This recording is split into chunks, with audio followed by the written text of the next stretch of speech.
Hello, I am Joel McLeod. And I'm Roland Tanner. And welcome to the 905er. The Ontario Liberal Party currently sits leaderless and without official status in the Ontario Legislature, a shell of its former self. For the last two elections, the party has seen its influence wane in the public eye. The party has failed to grow its seat count past 8 members in the legislature, and the question for many Ontarians is whether or not the Ontario Liberal Party still holds relevance in today's politics. For some Ontario Liberal members, the answer is yes, specifically the growing number of members seeking the party's leadership. Now, unlike the official opposition party, the NDP, the Ontario Liberal Party are having an actual leadership race. People seem to be actually interested in signing up new members and building the party back to a contending force in Ontario politics. Now, when the Ontario NDP had announced their leadership race, we had intended to invite the various candidates to discuss their vision for Ontario and the NDP. Only no one but Merritt Stiles apparently wanted that job. So in full transparency, we did invite her on, and we're still waiting to hear back from her office. In the meantime, Roland and I are looking to talk with the Ontario Liberal Party leadership candidates for a special series here on the 905er.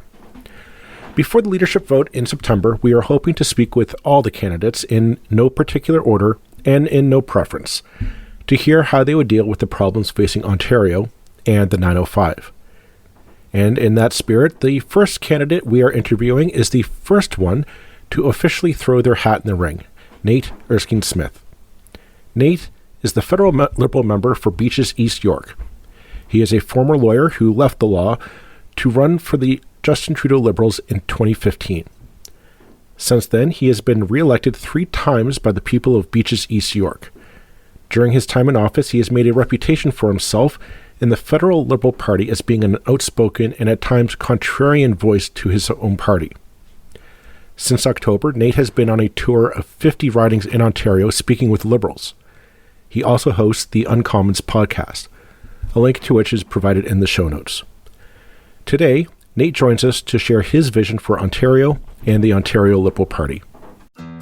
You looking to make the most out of this life and optimize your personal wellness? Then check out the Natural Man podcast. Join me, host Mike C., as we explore all areas of human wellness, physical, mental, and emotional. Learn strategies to optimize your own well-being and be in the driver's seat of your own health. Remember, your doctor works for you. Learn biohacks, neurohacks, ways to improve sleep, and ways to optimize your body and your mind. Check us out on Apple, Spotify, the Fountain app, and at naturalmanpodcast.com.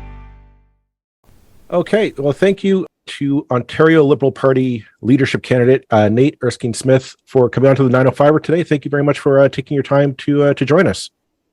Thanks for having me. Okay, so I guess the question on a lot of people's minds is, why do you want to make the switch from federal politics to running to lead the third place party in Ontario provincial politics? It's a bit of madness, but I think the better question in some ways to get at the same answer is, how do you make the biggest difference with the time you've got? And in answer to that question, I left law for federal politics 10 years ago. The Liberal Party was in third place, in need of grassroots generational renewal, and we had a really frustrating Conservative majority government that time in federal politics, a government that was very cynical, coming up with ideas to win elections rather than winning elections to serve ideas. And fast forward to today, and all of the same parallels apply at the provincial level. We have a Liberal Party that needs that same kind of grassroots generational renewal. And that core question, how do you make the biggest difference? I mean, find me a bigger difference. I've got a track record now in federal politics of 7.5 years of helping to shape the government's agenda, getting things done, being more principled, I think, and doing politics a bit differently, working across party lines, and engaging young people in politics. So if there's a bigger difference you can find me in some other part of politics, I might pursue that too. But this seems like the biggest way I can make a difference with the time that I've got.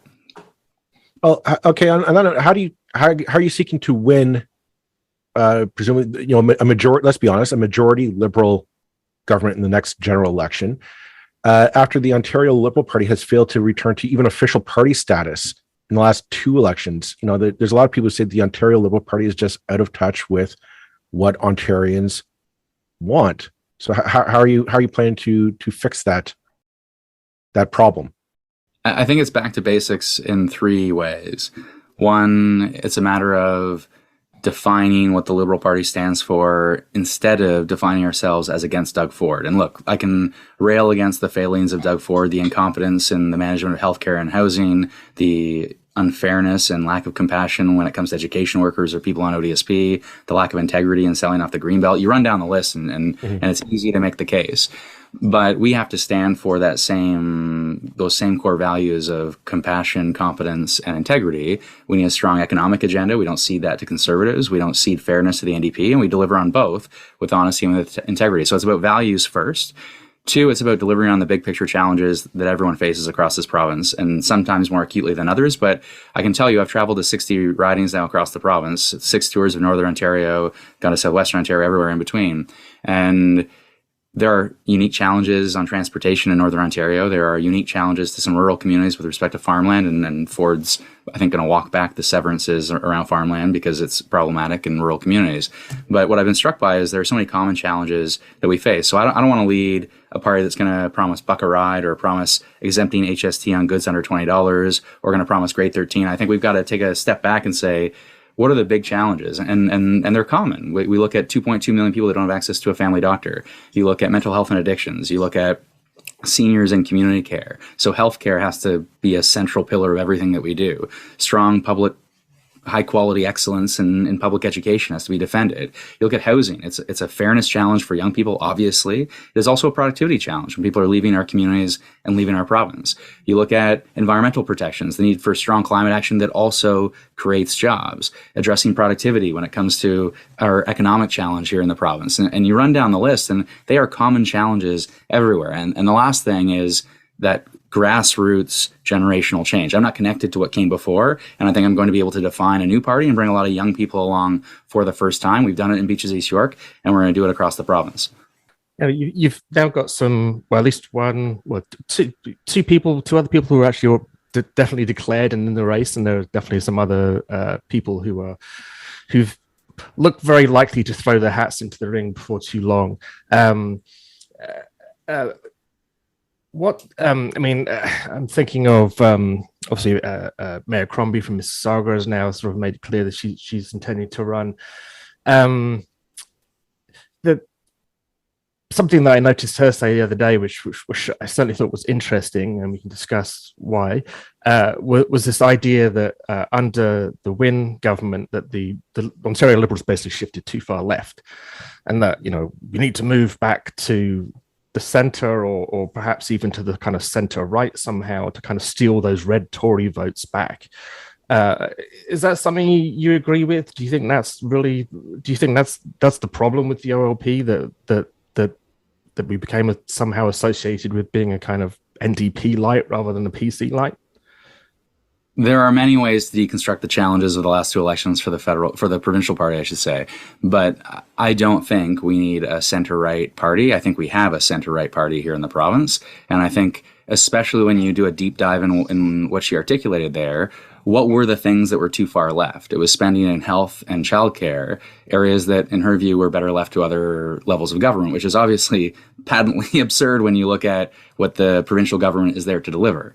And so, do I think it was a problem, healthcare spending and childcare spending, and that's how we were sunk in 2018 and 2022? No. I mean, this government the Liberal government provincially was in power for 15 years. Many decisions wore on that government over time, as decisions wear on any government. And it was time for proper renewal, someone not connected to what came before. It's time for, yes, a strong economic agenda. And I think to the extent we ceded the middle ground, it was by not articulating a really strong economic agenda, building infrastructure, for example. I've spoken to someone in the last election who was in the trades, and his wife was a nurse, and he was voting Conservative. Why? Because in his view, the way it was articulated to him from all parties, there was only one party that was going to build the necessary infrastructure to create jobs. That obviously wasn't true, but it doesn't matter whether it's true or not. We failed to deliver in a serious way and articulate a vision of building things. I think on housing too, I think Ford now is encouraging sprawl and walking away from much of the rhetoric. But we did not deliver really strong rhetoric for young people to get them excited about our politics, to say we are going to be the party that builds things. So yeah, I think there are challenges that we need to deliver a really strong economic message, and I think that was missing. So I think that's fair, but it wasn't spending on childcare, it wasn't spending on health that sunk us. And if anything, to be frank, I think there's a lack of trust. So I think integrity is absolutely everything in politics, and we have to restore that kind of integrity in politics. And two, we were a very GTA-centric party. And that's the perception of people all across this province. But when you have a province like Buck a Ride, that's also a real challenge. And so if you don't have the next leader that is willing to spend time in Timmins, willing to spend time in St. Thomas and Sault Ste. Marie and Essex and Glengarry Prescott, if you don't have someone that's committed to traveling all across this province and rebuilding from the grassroots, I don't think people fully appreciate just how challenged this party is in some corners of this province, that it is not seen as a strong, ready alternative. And that's what we need to be. And the last thing I'll say is, this isn't about just the next election. If anyone thinks there's a quick fix to this party, they are deluding themselves. This is about building the next generation of a Liberal Party for the next 15 years. That's the challenge in front of us.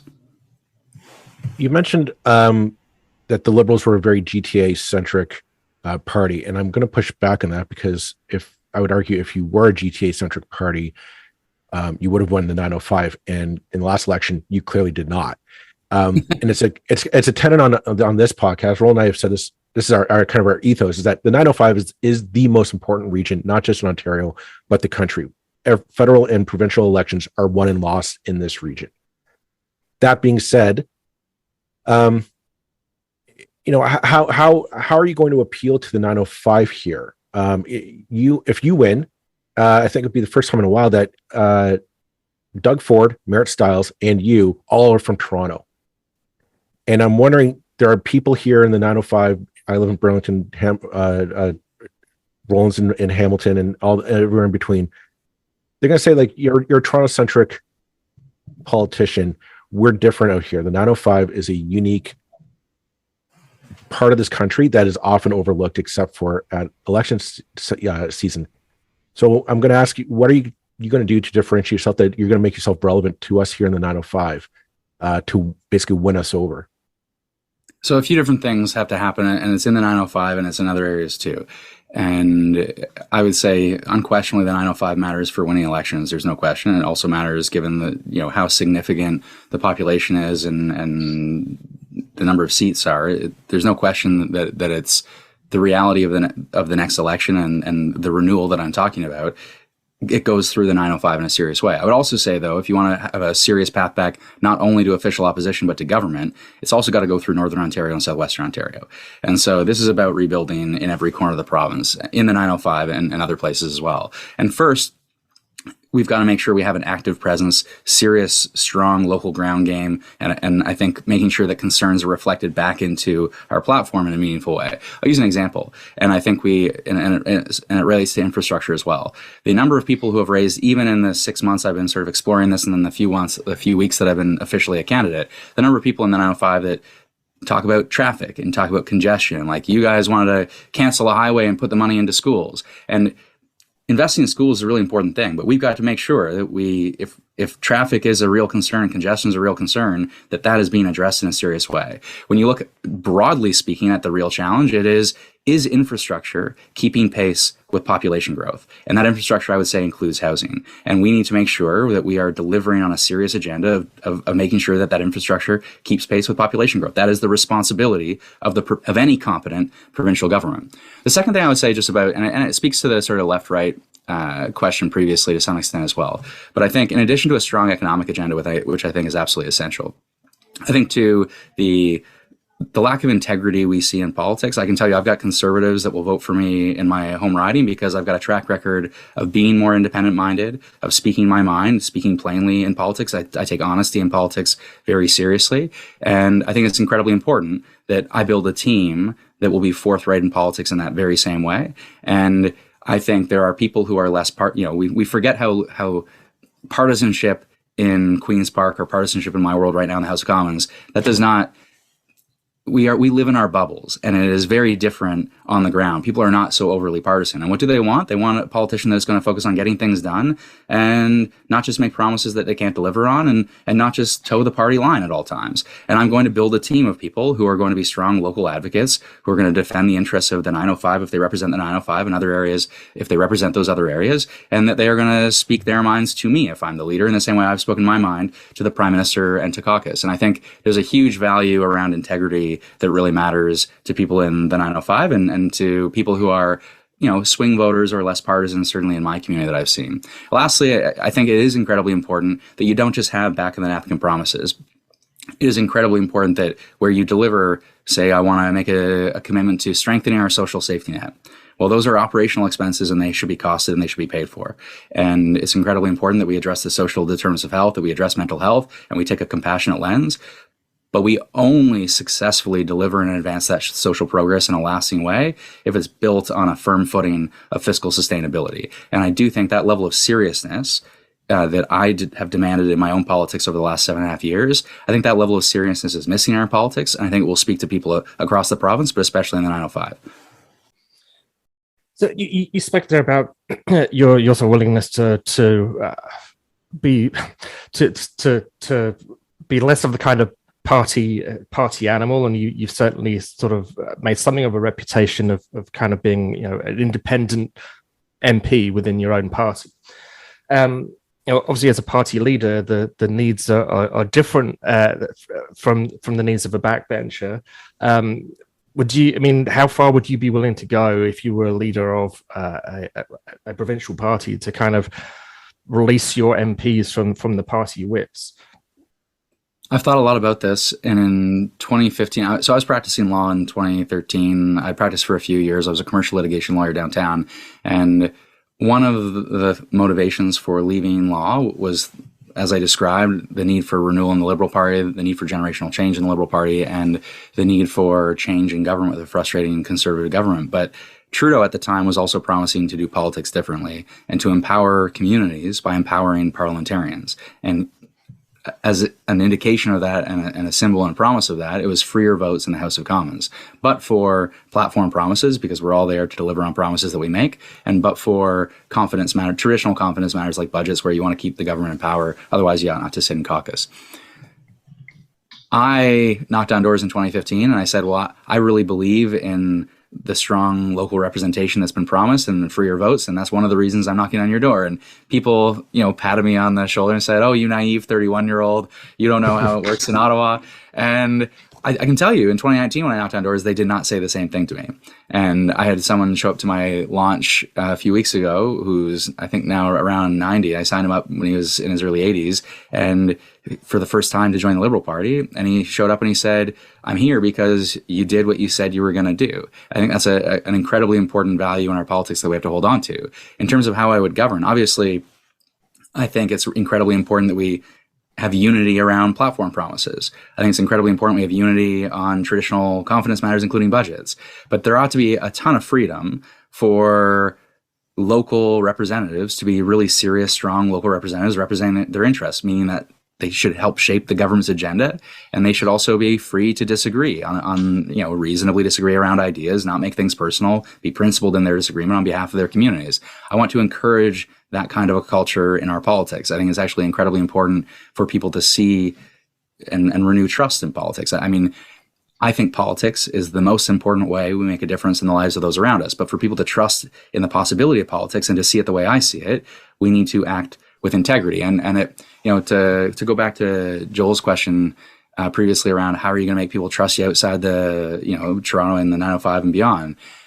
Integrity matters more than geography, and how you act matters more than where you're from. That's the biggest lesson I've learned in traveling the province, that kind of integrity and that commitment to building a serious team and serious local teams is incredibly important. And the last thing I'd say just on building those serious teams, if I'm going to get you to leave your pay, your family time, and your privacy to be part of making a difference in politics, are you going to do that if you vote how I tell you to vote, and you deliver speeches that I tell you to deliver and I write for you, and you give talking points that I give to you to recite?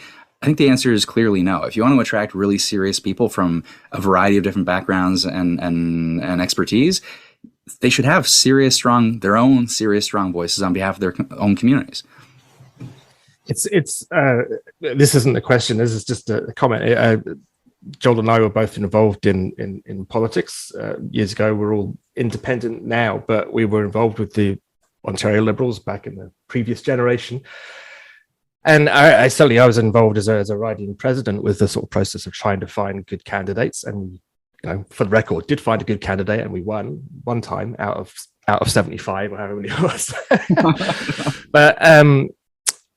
But yeah, I mean that was a real issue. You would go to people, often a traditional place to look for candidates will be the local council, for instance, because people who've already won are a good choice.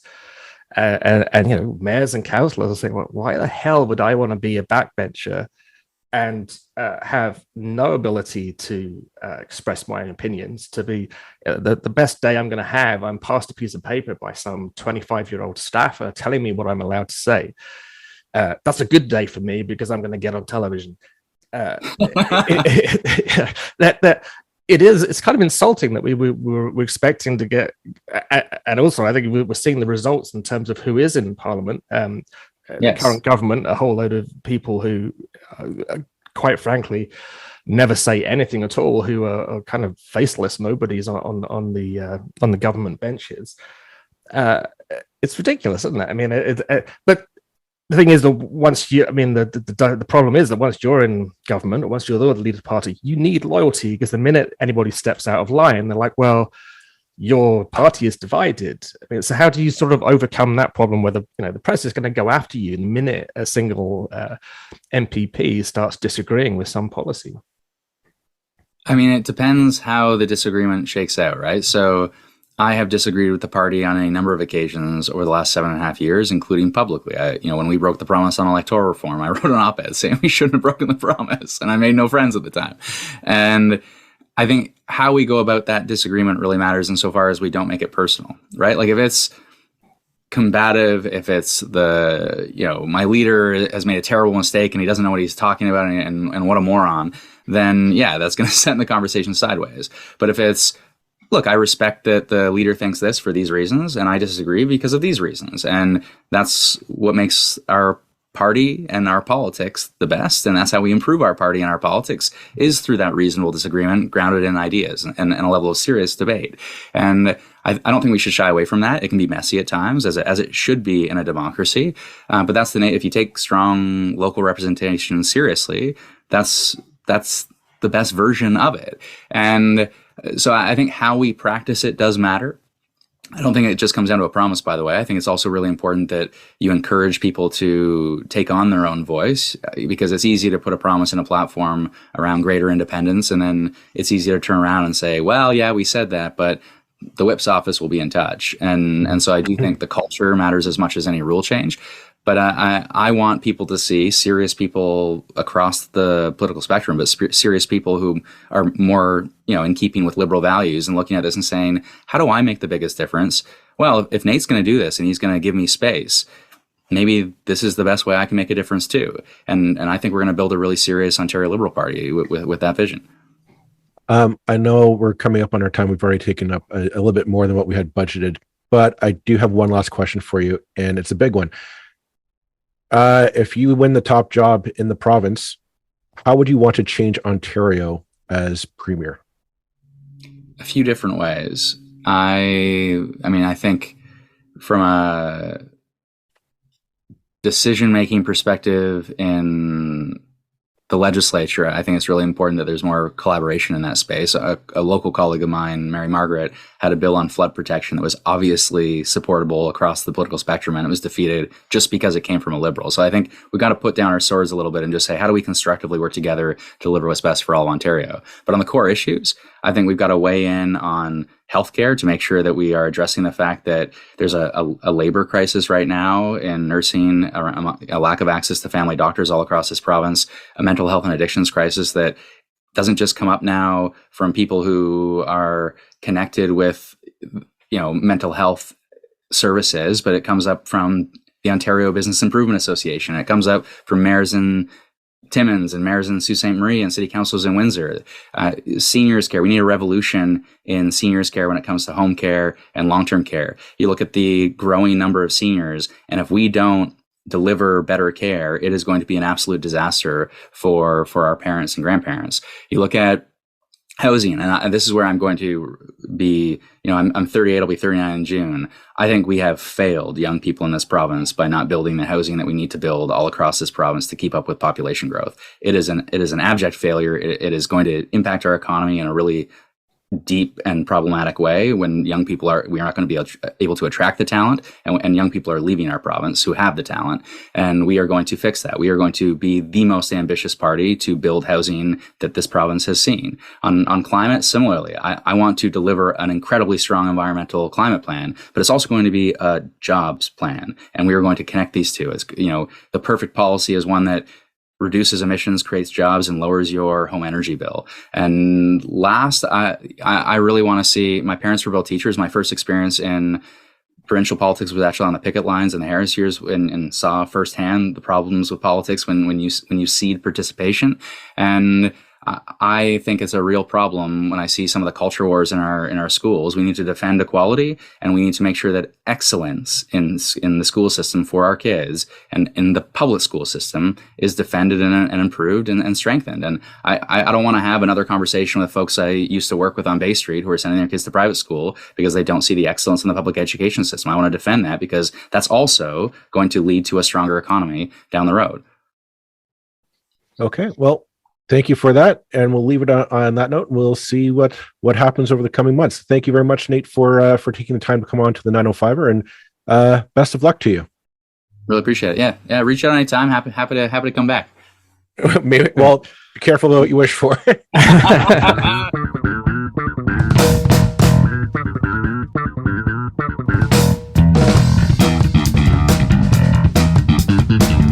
That's it for this episode of the 905er. Thank you for listening.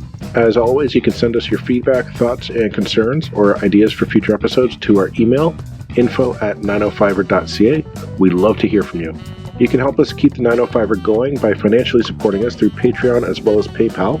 Visit us at 905er.ca and click on the support tab. As well, links are in the show notes for your convenience. Lastly, you can find us on social media. Search for _905er on Facebook, Twitter, Instagram, and LinkedIn. So long for now. See you next time.